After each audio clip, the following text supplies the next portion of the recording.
இந்த 2026ஆம் ஆண்டு ரிஷப ராசிக்கு எப்படி இருக்குன்னு பார்க்க போறோம்.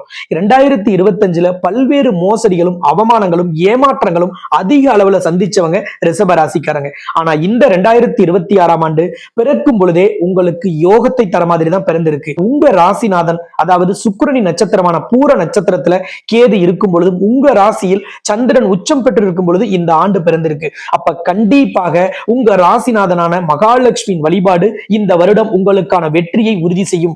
அஷ்ட ஐஸ்வர்யங்களும் 16 செல்வங்களும் உங்க ராசிநாதனான மகாலட்சுமியிடம் தான் இருக்கு. இந்த ஆண்டு முழுவதுமே ஒவ்வொரு பௌர்ணமியிலும் மதியம் 12 மணியிலிருந்து 2 மணிக்குள்ள நீங்க மகாலட்சுமியின் ஆலயத்துல தேங்காய் தீபம் போட்டு வழிபாடு செய்யும் பொழுது உங்களுக்கான தடைகள் விலகும்.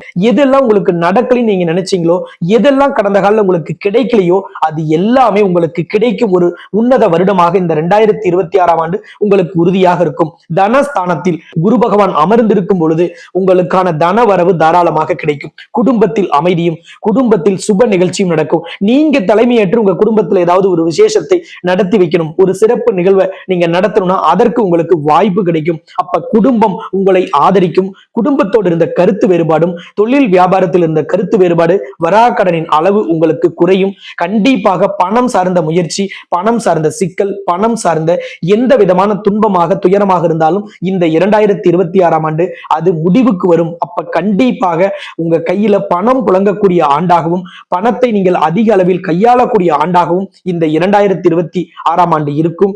நீங்கள் எந்த துறையில் இருந்தாலும், எந்த வேலையில் இருந்தாலும், எந்த வியாபாரத்தில் இருந்தாலும் அதில் உங்களுக்கான சிக்கல்கள் குறையும். அதில் உங்களுக்கான வேலை பலுவும் தொந்தரவும் குறையும். அதில் ஒரு மிகப்பெரிய வெற்றியை நீங்க ரொம்ப சாதாரணமாக அடையும் ஆண்டாக இந்த 2026ஆம் ஆண்டு ரிஷப ராசிக்கு இருக்கும். அதே நீங்க கார்த்திகை நட்சத்திரத்துல பிறந்திருக்கிறீங்க, ரோகிணியில பிறந்திருக்கீங்க, மிருகசீரிஷ நட்சத்திரத்துல பிறந்திருக்கீங்கன்னா இந்த வருஷத்துல ஒரு முறையாவது இந்த வழிபாட்டை செய்யணும் அப்படின்னா நான் ரெக்கமெண்ட் பண்ணக்கூடியது கார்த்திகை நட்சத்திரத்துல பிறந்தவங்களுக்கு மதுரை மீனாட்சி அம்மனை நீங்க கார்த்திகை நட்சத்திரத்துல வருஷத்துல ஒரே ஒரு முறையாவது போய் நீங்கள் தரிசனம் செஞ்சுட்டு அதன் பிறகு சொக்கநாதரை தரிசனம் செய்யுங்கள்.